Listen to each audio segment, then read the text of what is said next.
Hello po mga ka-legit Tabercats, sa mga di pa po nagsasubscribe sa ating YouTube channel. Mag-subscribe na po kayo sa ACTV Vlog. At syempre i-hit nyo na rin po yung notification bell para po lagi po kayo updated sa aming mga videos. At syempre rin po sa aming Facebook page na ito ang True TBJ Bulaga Defender. Paki-like, follow, and share na rin po yung mga aming mga video.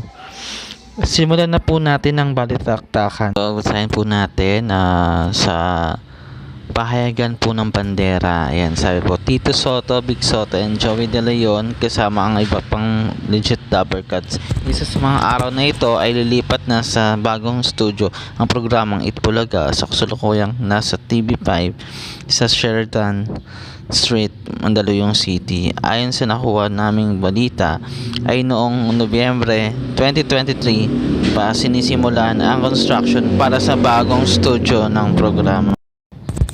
Ito ng araw ang magiging bagong bahay ng mga original host ng noontime show na sina former Senator Tito Soto, Big Soto at Joey De Leon kasama ang iba pang mga legit Tabercats. Ang DBR Inc. ng Avida Ayala Land Construction na kaibigan daw ni Ginoong Manny B. Pangilinan o MVP ang namamahala sa pagpapatayo ng naturang studio.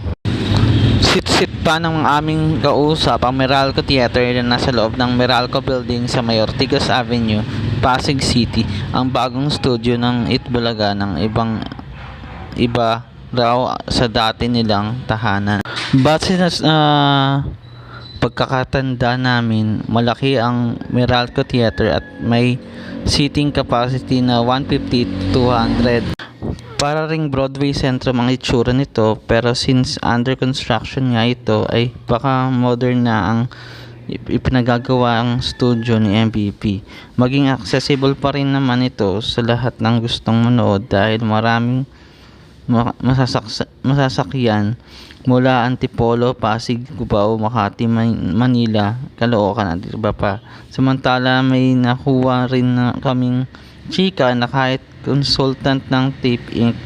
si Mr. Antonio Tobiera or Mr. T ay mananatili pa rin itong nakasuporta kina Tito Big at Joey o TBJ dahil pamilya ang turingan nila sa mahabang panahon.